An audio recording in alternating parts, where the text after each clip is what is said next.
Hello! Welcome to the Ringers Golden Globes after party. Woo! My name is Chris Ryan. I'm here with Amanda Dobbins, Andy Greenwald, and Juliet Littman. Cheers! Cheers! It's Hollywood's drunkest night. Thank you. Thank you for joining us. You're obviously watching us on Facebook, YouTube, Twitter, whatever you're doing. Thank you for joining us. We would love to hear some of your comments. Yes. Or some of your questions. So please, at the various channels that you need to hit up to ask us any comments or questions. Question number 1, was the dresser robbed? Answer, yes. I didn't know the dresser was a show. We want to get some feedback from you guys, so we will have different topics that we're going to be talking about tonight. We want to know about who had the most fun, things that we were displeased with, bests or mosts, the best thing that happened, the most blank thing that happened, the best bit. I love bits. The bit that we did in the room, or the bit? No, the best bit on the award show. Right. That was weird, the weirdest moment of the night, and of course, does this matter? Because every time you watch the Golden Globes, you're really thinking about the geopolitical ripple effect it has. Some of the actors were. That's fair. Before we get into all that, Amanda, let's start with you. Okay. I wanted to know, did you think that this was a good award show? I thought it was medium at best. There were high moments for me. We'll talk about The Crown. This is not just here for random reasons. I love Ryan Gosling. So there were highs, there were some definite lows, and I thought Jimmy Fallon was terrible. Got off to a rocky start for Jimmy. Yeah. I think that we've been... I like to think it was just an homage to Mariah and a validation of Mariah Carey. So I thought it was fine with it. So this was like an Andy Kaufman meta bit he was doing. Kind of. He just was like in solidarity with a fellow performer. Sure. I think that we've been operating under a false premise for a couple of years, which is that the Golden Globes are the good award show. Yeah.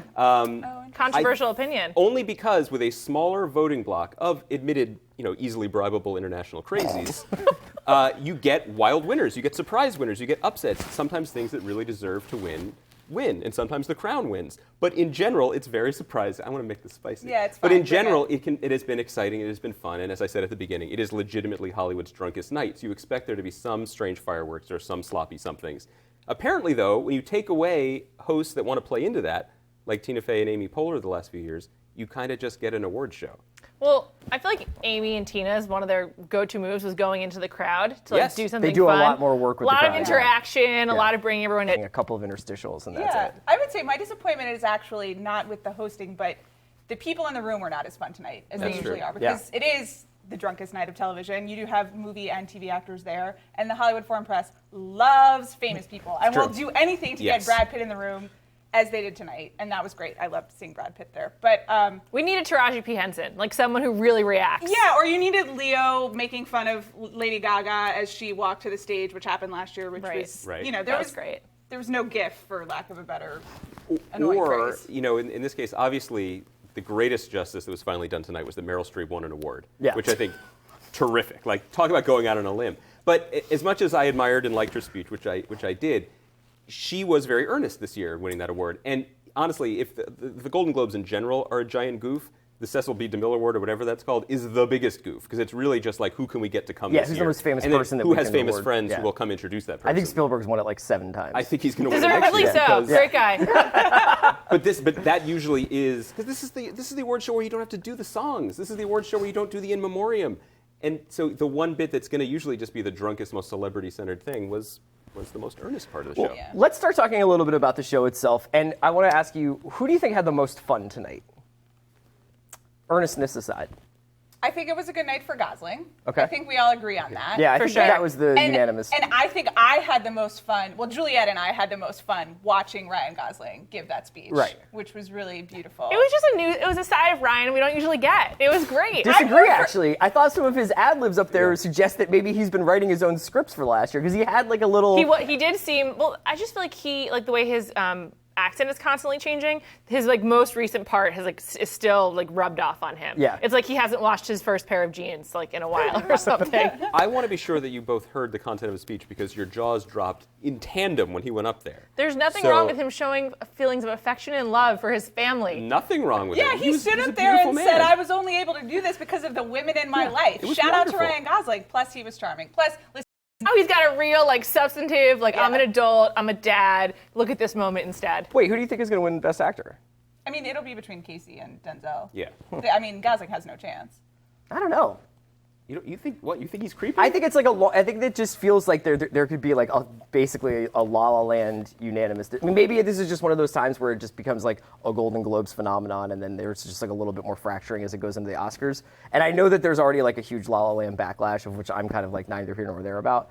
But it just seems like this was very much the coronated movie today. I'm the captain now. You're the captain of that backlash? Yeah. Look, I just don't think he's ever going to be in contention for the Oscar. I mean, he'll be nominated most likely, but there's a grand tradition of movies winning Best Picture and then the serious dramatic role winning. Yeah, I just don't think he's good. I don't think he's going to have much to say against Denzel and Casey. Speaking of La La Land, I think that your most fun was actually a sort of a bit player in that whole mosaic of La La Land. But we saw her a lot. Yeah. Damen Chazelle's girlfriend. Can we talk about it? Olivia Hamilton. Yes. Can I pull up her IMDb? Sure. She's got some stuff brewing. I just want you guys to exciting. know about it. I don't know. Yeah. Do you have some background you'd like to share with us about this relationship? They live in Venice, the internet. They have a rescue dog. They have a named rescue Colin, dog. I hopefully for entered my feral. password incorrectly. While you're looking that up, let's check out a quick clip, right, of Olivia Hamilton the doing awkward. her thing. Is this do we the have good this? one or the? Oh, okay.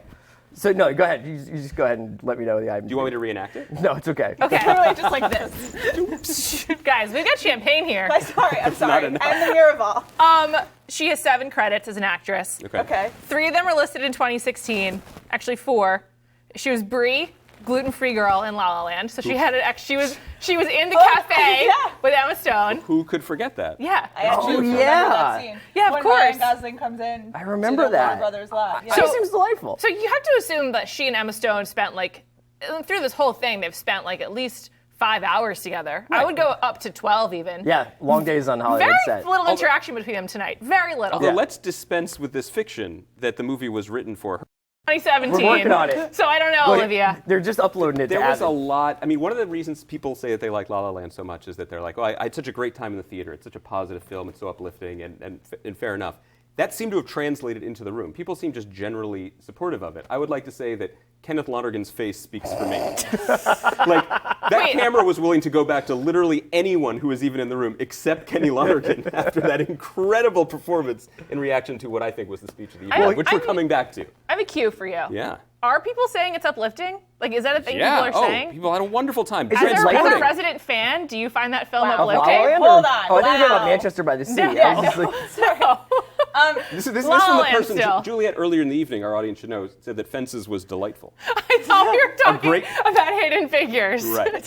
Hidden Fences. I think people are being very sentimental about La La Land, Okay. which is also the level on which I appreciate it. Which I guess I'll just be honest now. I saw it once and I was like, that was fine. Sure. Had some good moments, some bad moments. Thought Ryan Gosling was transcendent. Yeah. Then I saw it again, and I was like deeply moved by the last 20 minutes. I don't know. I don't know what happened.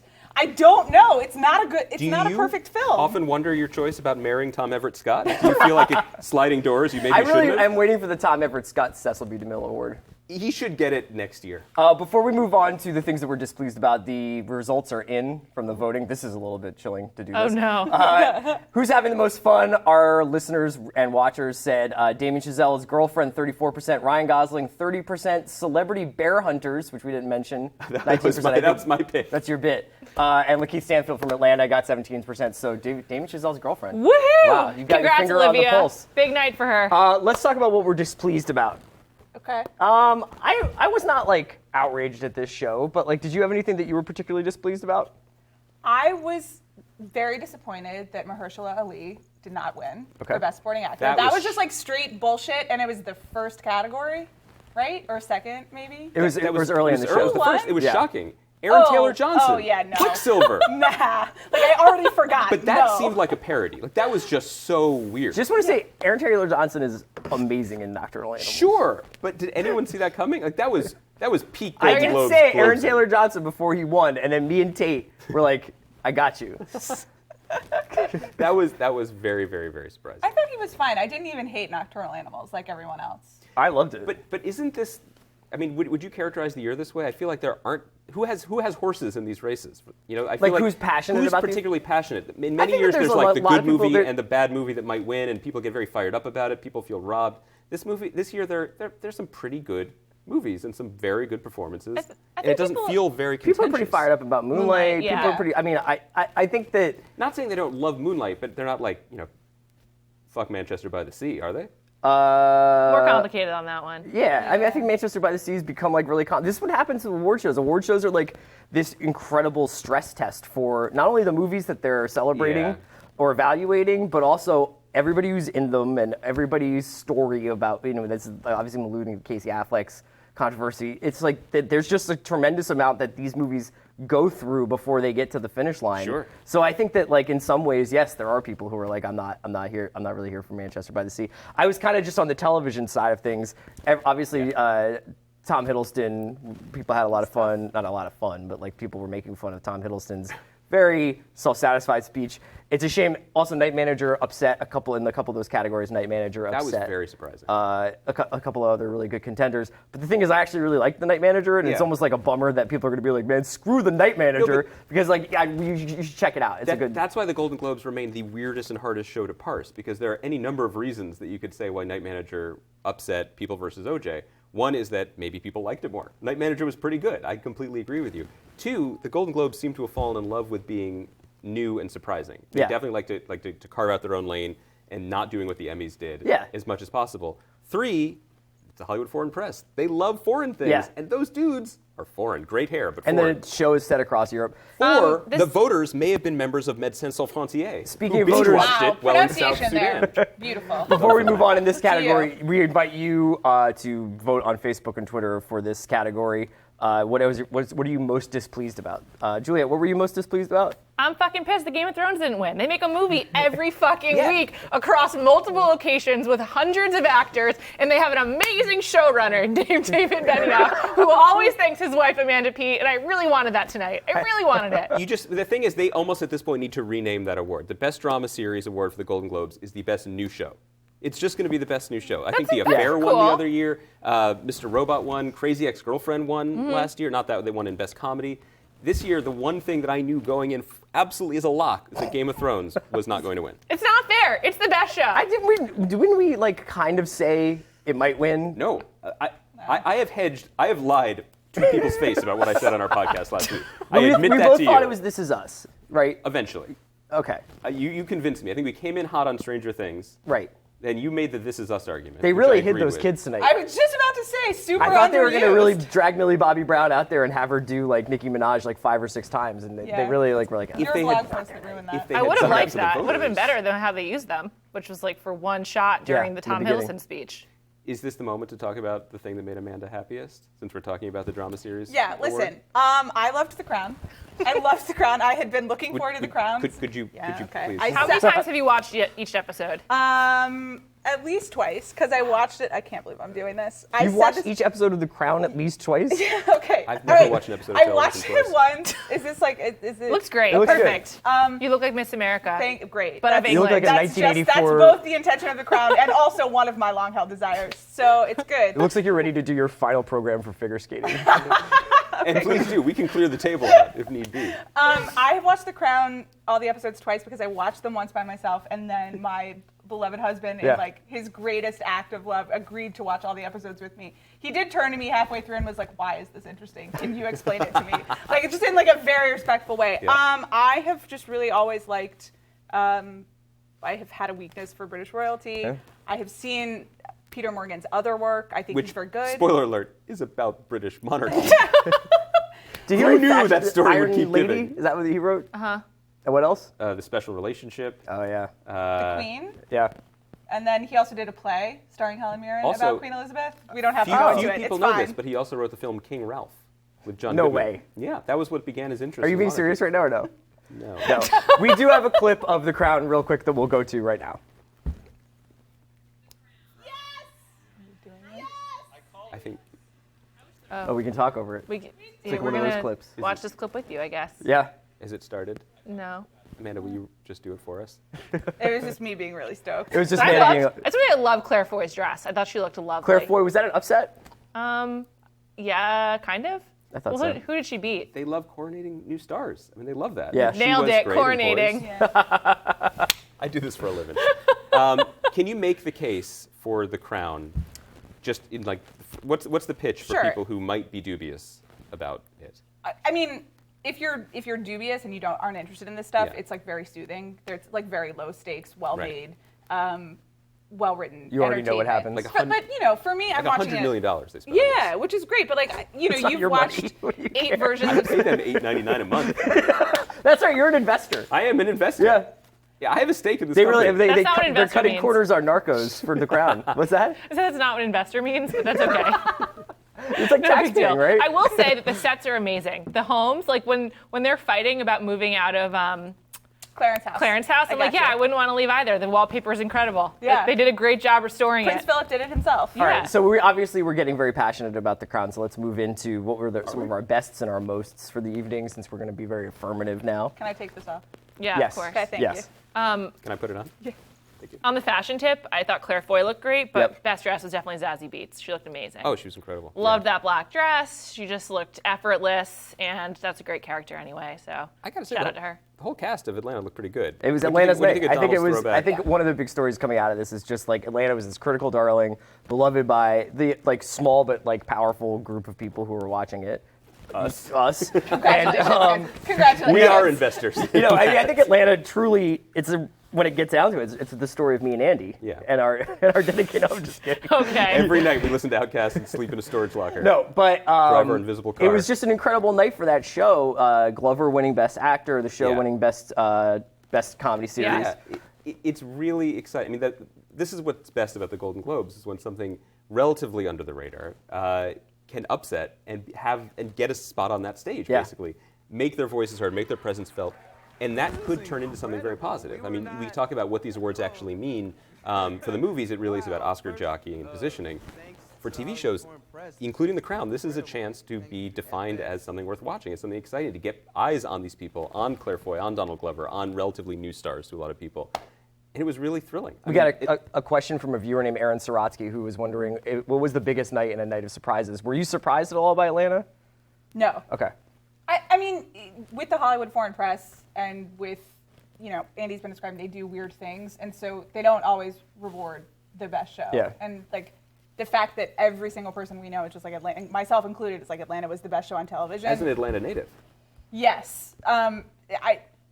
You could have seen them screwing it up. Yeah. So I was like surprised they didn't screw it up. Like shout out to Hollywood Foreign Press on that. Especially because there were 2 Amazon series in the category as well. And Amazon, I'm not saying Amazon has a lot of money. I'm not saying they're just like, Billy Bob Alexa, Thornton's hair doesn't come cheap, though. Seriously, Alexa, get Billy Bob Thornton a Golden Globe tonight. But that was legitimately, for me, it was surprising. I did not think they were going to win, and it was legitimately thrilling. It's also nice because since it is like an international show, and so much of Hollywood and entertainment like relies on basically exporting like these American things to other places where hopefully people will watch them, and the rights and translation and all that, like it makes it more likely the show will be more an international success and have a longer life and more money, etc. Sometimes there's a little bit of like a weird delay with like a show getting rewarded. I think if OJ got another award tonight, but it felt like OJ really had its moments at the Emmys, and that it was kind of nice to sort of get some new blood into the award show. If you're going to sit through a 3-hour award show, you kind of want to get like a mix of stuff in there. Counterpoint. Best speeches at the Emmys were all from the OJ people. I miss them. I could have used a little more Vance, could have used But a like, little more. I honestly feel like true. you should almost be limited to one serious speech and then one like just kind of like I'm improving. This is just fun vibe speech. Because if you're gonna win multiple times, it's like almost like I really remember when McConaughey was basically just doing like a riff on the same thing for the Dallas Buyers Club run, and he would just basically But be he peaked like, early. He peaked at the Globes. right, exactly. And his Oscar speech that was the wasn't as first good. all right, wasn't it? In the speech, at least not ever. But Probably like not ever. for the speeches, when we were watching tonight, there were a lot of like very clearly pre-rehearsed speeches Yes. that felt very Hathaway to me. A lot of throwbacks to fighting tuberculosis at the Oscars when she won for Les Mis. Yeah, we ask a lot of Yeah. these beautiful, rich unicorns, and one of them is to appear to be completely off the cuff and inspired and emotional. We also want them to have content and to be good at it. I thought tonight we didn't really get the sweet spot very often of what we wanted. I think Gosling probably was the best speech because he did seem to be in the moment, but also did have prepared things to say that were actually meaningful.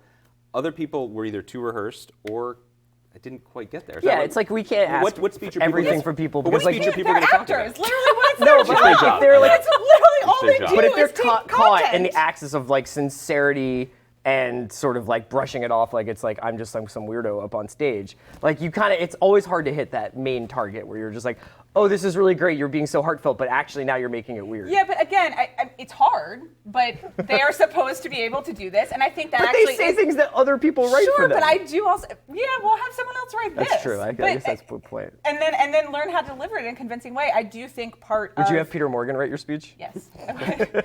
Although, weirdly, Peter Morgan's speech, not that good. Not great. Yeah, that's true. In terms of like not just the acceptance speeches, but there was also obviously people are presenting and there's always like a snafu with the teleprompter or maybe a bit that doesn't go off as well as they hoped. I thought obviously Kristen Wiig and Steve Carell were the funniest part about the show. I still am waiting for Kristen Wiig to be able to host an award show. I don't know if it would be the weirdest thing of all time if she did it, but like, I just kind of want to be alive when that happens. Low-key shout to the other best Kristen tonight, which was Kristen Bell's face when she realized that Cuba Gooding Jr. really was going to do that. She just grinned her, and this is what actors can do. She just smiled her way through it. I've never heard anyone say a bad thing about Kristen Bell, so here we are. Do you want me to? Should we start? No. I just want to say that Kristen Bell was the highlight of Bad Moms. I was late to Bad Moms, but Kristen Bell, like a tour de force in Bad Moms. That's all I have to say. Late to Bad Moms, and you call yourself a cultural anchor. I know, but here I am. Shocking. She's also still great in Forgetting Sarah Marshall, which has been on TV lately. She's been talking about that a lot. Like she has like a thing where she refers to like 3 of her roles, and that's like there are only 3 that she's ever done. She's like, there's Veronica Mars Forgetting Sarah Marshall and The Good Place, and then like everything else is just sort of like. Why doesn't she talk about Spartan? I like the Samsung commercials. That is her single best performance. Great David Mamet. Okay. Kilmer. Well, let's talk a little bit about then obviously that Wiig and Carell bit was pretty strange. So we want to do a segment here called That Was Weird about the more awkward moments of the show. So if you guys have any suggestions, you should just let us know. Did you have one that you thought was particularly odd? Well, I think I already alluded to it. I did think it was weird when Tom Hiddleston talked about how volunteer workers in Sudan were binge watching his AMC series. I just felt like that was a little rough. Yes, it was. Yeah, a lack of self-awareness. And not to belittle the situation that he was talking about, but he himself in the speech belittled it to such an extent. Right. So, I mean, I don't want to blow this out of proportion, but I think that his career is in shambles after this, and he'll never be James Bond. I'm just going to put that out there. Disagree. You do? Yeah, I don't think that anybody is like, did you remember what Hiddleston did at the Globes? Let's get him out of here. But he's coming off a rough year. Where he won a Golden Globe and was in Thor again? Do you remember? I guess it's like not this year, but next year. He dated someone this year. Did he? 15 minutes. Question is, did he date her? I don't think And her name is Taylor Swift. I just want to admit to you guys now, this is comfortable, hopefully, that I really like the song from 50 Shades Darker with Taylor Swift and Zayn. I'm really sorry. I've been waiting to get that off my chest. This whole time? Yes. Sorry, to throw that out there. Is it worth recreating the conversation we had during the show where you tried to explain to me how there's a sequel to a movie about people just boning? Wait, let's go back to Hiddleston for a second. Oh, sure. Yeah, here's the thing, is like, take Hiddleston out of it. Have you ever written someone off because of their behavior at an award show? Like, can you even remember an award show before this? The name Anne Hathaway just That's true. emerged. Actually, Hollywood never forgets when it comes to you. Also, Adrian The Brody. thing is, I actually like Anne Hathaway as an actress, but like her person has never recovered from the press tour of Les Mis. That award speech that Oscar speech was so catastrophic for her. Like all should women characters be likable internet essays started with that speech. Yeah. I'm not kidding. That's Trace true. it back. Like she started a whole economy. So yes, that does matter. Okay. Adrian Brody. Adrian Brody won that's Best one. Actor. And then he made 19 terrible choices about what movies to make. But you know, I think it all starts from something. What about Hilary Swank and Chad Lowe breaking up because she didn't thank him? They're divorced now. I guess, yeah. I guess that's true. I guess So that's Oh yeah, and Affleck saying the weird thing about his marriage during the Argo acceptance. But speech. now he's in, Remember this? like, Affleck, like, is Batman. Like, I think for, like, just, like, there's, like, a large swath of people who don't actually remember or care about what happens during these shows. So we place a lot of importance on it. But to say Tom Hiddleston is over, like, I don't even know why I'm, like caping up for Tom Hiddleston here, but I guess I'm just... someone's got to do it. Yeah, I just think he's going I just want to say he shouldn't be Bond. I don't think he'd be a good No, Bond. he'd be a terrible Bond. So Do you think he'd be a good Bond? No, I don't. No. And he was pretty good Night Manager. Nice linen shirts. He really knows how to wear something breathable. I have a Lousy. question. Yes. Can't we just get Ryan Gosling as Bond? I know he's American. No. But can't we just get First of all, so many you? British people. First of Why all, are you... he's Canadian. Oh, right. He's Meryl Canadian. Streep told you that Sorry tonight. about that. I Yeah, forgot. that was tough. I forgot, but I also, I don't know. What were some other weird bits from tonight? Another really weird thing is whatever the relationship is between Emma Stone and Damen Chazelle. They had like an awkward hug when he went up the first time, and then she kind of did like a very like cursory, just like a courtesy smile whenever he mentioned her.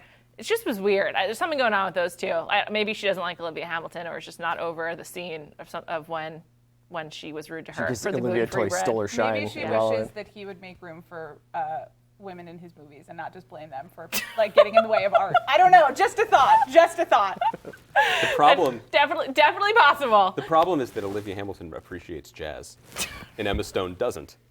I don't know. It was weird because it seems like they've always like been very tight on that movie, and then tonight they just seemed awkward. Also tough for Emma Stone because Andrew Garfield is one table away. He seems psyched for her. No, standing O when she won. Andrew Garfield alone at his table. I don't actually believe it. I don't want them to Love never dies. Can I say just a quick 30 seconds about Andrew Garfield? Yeah. I saw Silence yesterday. Oh.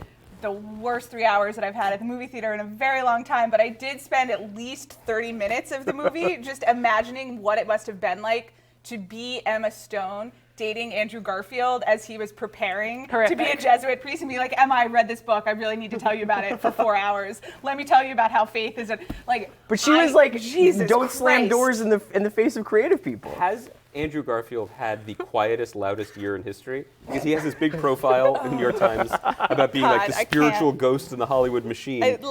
But the movies that he was in, Hacksaw Ridge and Silence, just sound like nightmares. Nobody's going to see these movies in great numbers. Yeah. Right. So is he? If his career falls in a forest, did anyone hear it? Like, what's going on with him? I mean, I think he's like exorcising the ghost of Spider-Man, right? In the most annoying way possible. Like by literally like losing all the weight that he's ever gained in his life. I thought that there were some other weird bits on the show tonight. The Sofia Vergara horrific thing is like kind of probably. It's time for that to end. Pretending she doesn't I feel speak like English. that's gotten trotted out a couple of times.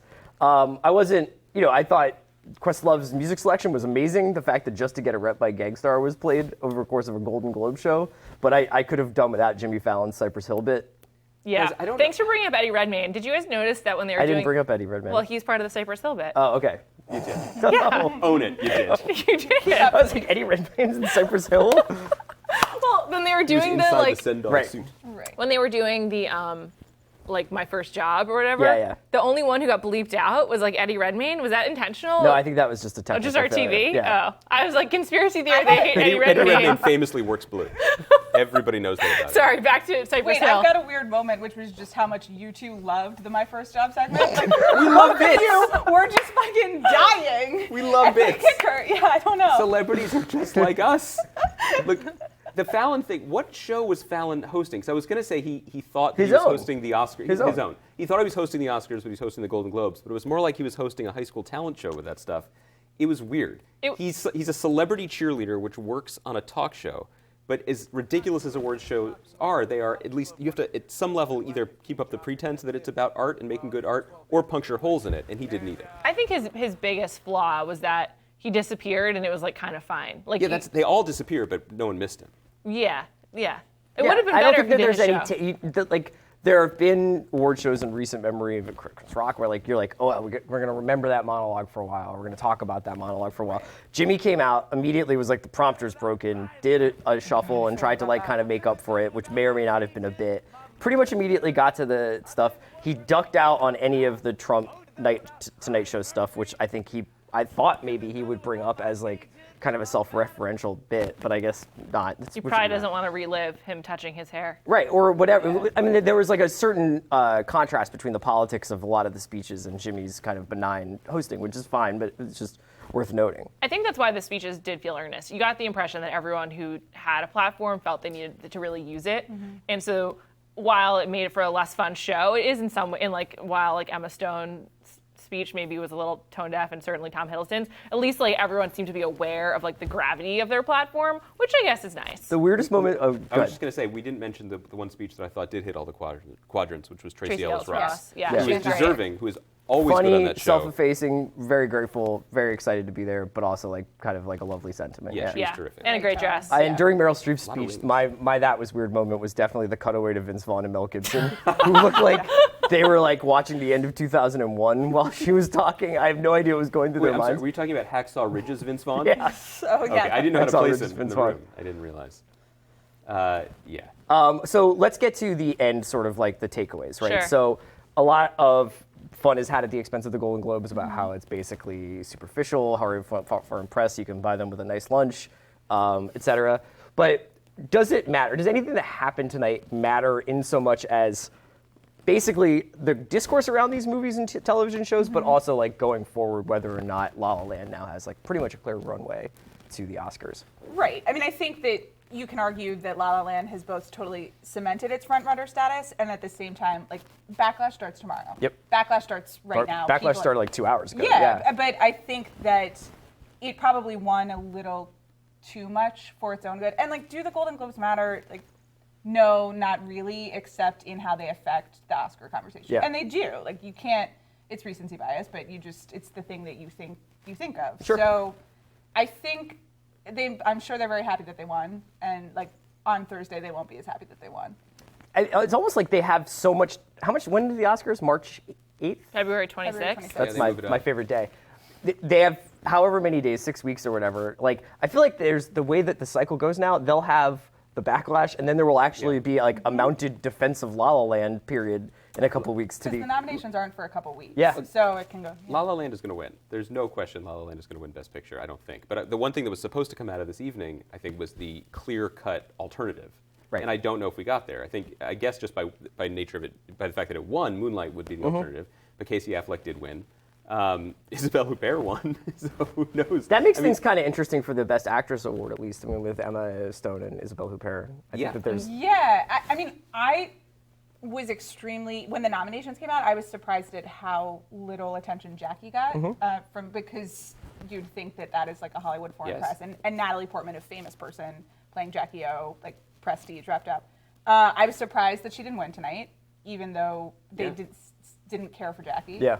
And I do she was definitely the front runner before tonight. I wonder if she's still, when they're all in one category, maybe she still is. Yeah, something still could change, for Yeah. sure. And there is the foreign aspect of the foreign press that Right. maybe wanted to give Isabelle Huppert, who's wonderful in They award. just scorned Europe, so they're probably like, nah, Natalie. It's probably. I just do moved kind back of to wonder, though, America. whether or not, I mean, the table gets set by the Golden Globes in some way, but if they're, because a lot of these movies do have like January 13th wide release dates, not that there's like a surge of popular opinion necessarily, but we've talked about this, and I think that this is sort of far-fetched at this point, but it's worth mentioning. Like, let's say like Patriots Day is a box office sensation or something like that, or let's say there is just, like any Fences. If a lot of people get to go see Fences finally in January, that Denzel could kind of catch up or pass Casey Affleck. But one thing that's worth noting is that for a long time, because the Oscars just didn't have the Golden Globes on their radar at all, and they looked down on them, there was an enormous amount of time between the shows. And in fact, I think the nominations weren't even locked in for the Oscars by the time the Golden Globes aired. That's no longer the case. Now the nominations are locked, they just haven't been announced yet, so they can't really be swayed, which is sort of interesting and almost a shame, because I think that if they had a little bit more time to get the nominations in, Hidden Figures, for example, would absolutely get a Best Picture nomination. It's a smash hit. Great Beloved movie. by audiences. Yeah. Apparently delightful. I believe it. It's moving, and I had a great time watching it, and the three women in it are amazing. But one thing Glenn Powell's really good too. it's just worth noting that looking forward to the Oscars, the nominations will not be reactive to the Golden Globes, but No. the winners might be. Right, and I just wonder whether or not there could be like a, Hell or High Water didn't win anything tonight, or Jeff Bridges has got nominated, but Taylor Sheridan got nominated. But there's a bunch of movies that are kind of like floating around out there that I wonder if they could enter into the conversation. Juliet, we're not really talking about television that much, mostly talking about movies here. Did you learn anything from the television awards? Does any of this matter? Do you guys think that Billy Bob Thornton will be in one TV show for the rest of time, or one TV show a year for the rest of time? I mean, if you got... He's having a revival from Fargo to It's true. this First David of all, Goliath. he looked great. Did he? We discussed the The sunglasses. sunglasses. Okay. Considering His adding them to my glasses- look. Yeah. His glasses, Christian Slater's glasses, Joel Edgerton's glasses with the dark Joel horse Edgerton recessed looked great. glasses. of I the just evening. realized that Billy Bob Thornton was really kind of like a variation on a former Johnny Depp look. Like, I feel like that was like a very Depp-inspired. Yeah. Now that I think about it. Depp inspired. Really? Yeah, Like the Depp gold used tie. to do like those dark round sunglasses with the longish hair on both sides. That's kind of interesting. He did. Hollywood Yeah. vampires. Like in the Band. 90s. Yeah. I'm a really big David E. Kelly fan. I believe he did Goliath, Yes, didn't he did. So that's wonderful And he's to me. responsible for Big Little Lies, right? Or He- he's, yeah. Kelly back. Yeah. Kelly back, that's great. I think that the the TV side of the Golden Globes is always the most fun and probably the least relevant in the sense of like ratings, but ratings don't even matter to TV anymore if you ask TV people. So it really is just more of a, that side really is the party. Like I think that's the side where people get to have their coming out party. Right. And it's cool because they get to come out and they'll be like, watch Atlanta, best, Golden Globe winner, watch The Crown, Golden Globe winner. It does have like a little bit of momentum going on. And it is more fun. I mean, we've made the case at the Emmys year after year, like Julia Louis-Dreyfus is the best comic actor on television, man or woman, one of probably the best performer many years running. She will win that Emmy every year that she's nominated, and she certainly has until she John Larroquettes herself out of the conversation. That she should win, but it's more fun when other people win. Yeah, it definitely is better. I mean, we had a viewer comment about the Globes not mattering because Moonlight didn't get any love. I mean, I think Moonlight did win one at the end. The lack of acting awards picture of the year was disappointing, but I think it's still in the conversation. I know that La La Land is obviously the favorite. Chris, I don't think Aaron Taylor Johnson's winning the Oscar. I'm sorry, Tate. I'm not getting my hopes up. I don't see it happening. Tate Remember Sokovia. We'll always have the Golden Globes. Yeah. It was nice to see Ham again. Who was it nice to see again? Who did you miss? It was great. It was great to see Brad Pitt. It's not like I don't know what to say. Well, I'm not picking sides in that one. The tabloid stories about him are so salacious, where it's like he's just like hiding under a bed in Nice, and like first of all. We all could be so lucky because that guy looked amazing. But he looked like he looked like he'd been lifting for like the last 3 weeks. He's back. He looks great. He's on the Santa Clarita diet. Pitt back. I unsubscribed from that. Though it was great to see Oliphant, and Drew Barrymore looked like she was having a fantastic time. Yeah. You know what it would have been great to see? The top part of Chris Pine's cheeks. Because the beard looked like it was coming for the eyes.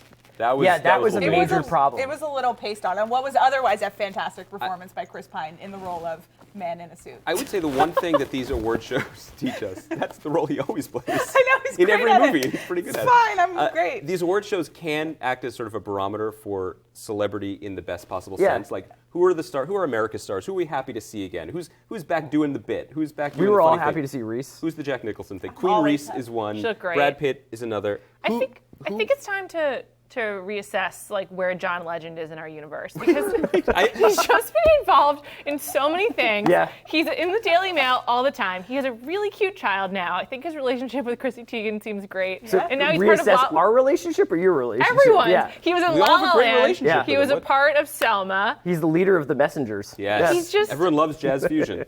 I don't know. Oh, no, we don't. I forgot what the movie told me. Is that what you're going to be jazz talking about fusion. tomorrow? What is like the biggest takeaway from the Golden Globes? You're going to go away and be like, we need to reassess our relationship to John Legend? That's definitely one of them for me. Yes. Can I also? ask, oh, go ahead, please. I'm just still working through my feelings about Damen Chazelle, just in general. Okay. Can I ask so who do you guys think from the younger generation of stars? Like obviously Leo is trying to become Jack Nicholson physically, or at least in terms of charisma and face width, but in general, but he's not actually socks and funny. slip-ons. Yeah. So he's not good at doing that at award shows. Who from the next generation can fill those shoes? When Brie Larson came out, I was like, oh, she's a star. Nice to see her again. Who's a good audience She's member? kind of a suck-up, though. I'm glad you brought up the audience member thing. A lot of time at the Globes, you get a lot of like friend group shots. Like we used to get a lot of like Brad, George, Matt Damon in the Clooney years, and then very little Ben Affleck, except when he was on stage. Like just there was not a lot of like friend group action happening, except for the cast of Atlanta, which is one of the reasons they were so fun to look at because they were clearly enjoying the moment together. Christian Slater had a fantastic audience moment during the Tom Hiddleston speech. Just classic. That's true. He does a good that nod. That was really good. Yeah. Because the thing about it is he wanted to understand what was going on. I don't know if he did, and that's why I think he tried to, but the cameras caught him at a moment where he just couldn't. We have a couple of viewer questions. So Peggy Jean-Louis wants to know, I hope I pronounced that right, should Fleabag or Search Party be in the awards conversation? I think they kind of came out a little late for the sort of, if not the actual deadline, but at least in terms of like the critical appreciation happened a little bit late in the process. But I'm sure we'll be talking about those at some point. I hope so. Ben Thurber wants to know, is Emma Stone taking J-Law's corner, which could be read in a couple of different ways? Oh, interesting. Yeah. I don't think her speech tonight was good enough to take J-Law's sort of bumbling, likable, like I'm a real girl corner. And I think take this back, you're right. by that performance, you may understand how I feel about J-Law's particular persona. Right. So no, I think Emma Stone's a little too actory to be J-Law. I think she might win, so in that sense, she might be a young person with an Oscar. Yeah. But Just walking down the street with an Oscar. Yes, hello. This is my Oscar. Any feelings about Emma Stone versus J-Law? Emma Stone is a theater kid. Like, she's just like, that's her, what it is. J-Law is not. So, like, J-Law is like a goof who happens to be an actress who likes to talk about farting. Emma Stone has, like, been waiting for this moment for a really long time. But not in, like, you don't think she seemed thirsty, though? No. Me neither. She did not seem thirsty. She seemed like she was well hydrated and prepared. Yes. Almost too prepared. Yes, absolutely. I'm glad that she's back to being a redhead currently. Yeah. Okay, really quick before we go, Yeah. what is the thing you're going to be talking, what are people going to be talking about tomorrow about the Golden Globes? La La Land, for sure, and whether it's worth it and how it's not worth it. Atlanta. Atlanta is the best show on TV. Atlanta crashed the party last night, or tonight in a big way. Hiddleston, he's done. He's done! Protect Hiddleston! It's a wrap! For Amanda Dobbins, Andy Greenwald, and Juliette Littman, I am Chris Ryan. Thank you for watching our Golden Globes after party. We enjoyed it. Have some wine on us. Lion!